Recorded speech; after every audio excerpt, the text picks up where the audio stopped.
Hey guys, welcome to this week's Devo.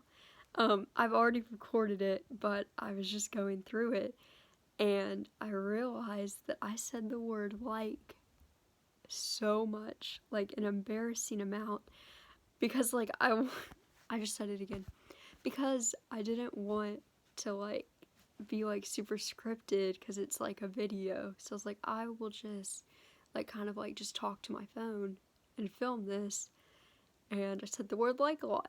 So I am very, very, very sorry. And I'm just gonna put this in and just I cut out the first minute or so of it, and it's just gonna go straight into the scripture. Um so yeah, I'm sorry in advance. It's also 1 in the morning. Um but yeah, I hope you like it. Matthew 14, verses 22 through 33. So I'm just gonna read that. And we'll just chat a little bit. Sorry if this is awkward. So yeah. So verse 22. Immediately Jesus made the disciples get into the boat and go ahead of him to the other side, while he dismissed the crowd. After he had dismissed them, he went up on a mountainside by himself to pray. Later that night, he was there alone, and the boat was already a considerable distance from the land, buffeted by the waves because the wind was against it. Shortly before dawn, Jesus went out to them, walking on the lake. When the disciples saw him walking on the lake, they were terrified. "It's a ghost," they said, and cried out in fear. But Jesus immediately said to them, "Take courage, it is I. Don't be afraid." "Lord, if it is you," Peter replied, "tell me to come out to you on the water." "Come," he said. Then Peter got down out of the boat, walked on the water, and came towards Jesus. But when he saw the wind, he was afraid, and beginning to sink, cried out to the Lord, "Save me." Immediately Jesus reached out his hand and caught him. "You of little faith," he said, "why did you doubt?" And when they climbed into the boat, the wind died down. Then those who were in the boat worshipped him, saying, "Truly, you are the Son of God." And I just feel like this story is really relatable to us right now. Because this pandemic is so uncertain, and it feels like we're in this storm.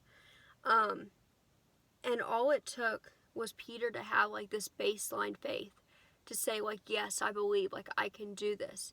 But it was only when Peter looked away from Jesus that he began to sink. And I think that's just something that God is calling us all to do right now. It's just to look to him. And then he goes on and he just says, "Come." And Jesus gave Peter the power to walk on water. And that's literally all God is asking of us right now, is just to come to him. We are never ever going to have another chance like we do right now, where literally everything is closed. It's not corona. I just swallowed some spit weird.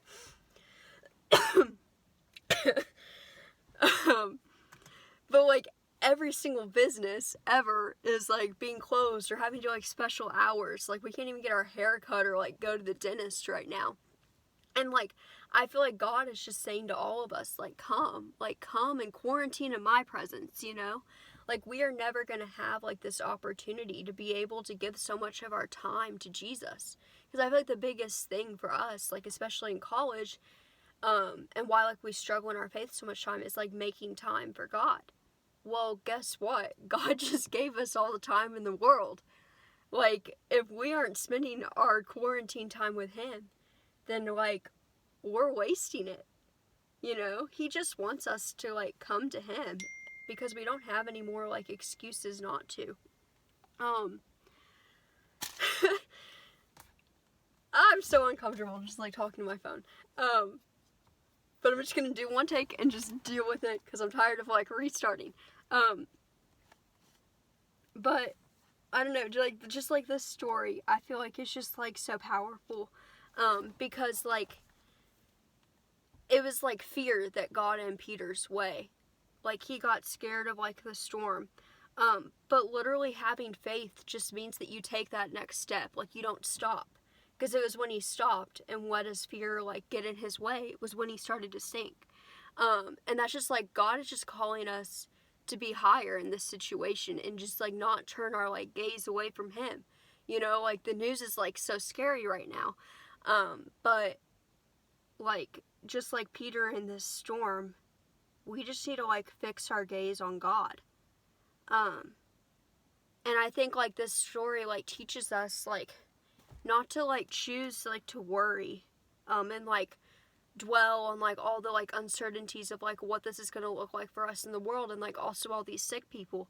But, like, if we decide to take all this, like, worried energy and just turn it into worship, and, like, thank God for, like, the chances that it's getting us to, like, reconnect with our families and, like, get to, like, see some old friends, or, like, just, like, the time that He's giving us to, like, slow down and just, like, realize, like, what really matters.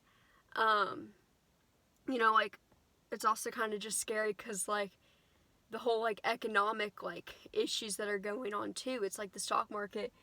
It's, like, we're in, like, the Spanish flu and, like, the Great Depression, like, at the same time. And it's just, like, a whirlwind of just, like, doubt and, like, uncertainty. And, like, some of our parents are, like, probably, like, gonna lose their jobs or whatever. And things are just looking different for everybody.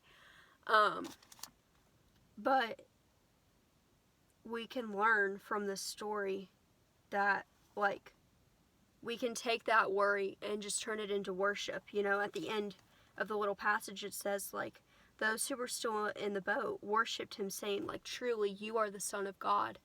And I think God is going to, like, use this, like, time to really move. I, like, sent in that, like, one sermon from Mo Isom, just, like, about, like, what she's been, like, kind of, like, getting from God during this. But, like, that isn't the only one out there. Like, I feel like so many, like, authors and, like, pastors are, like, posting, like, very, very, like, powerful and, like, convicting stuff.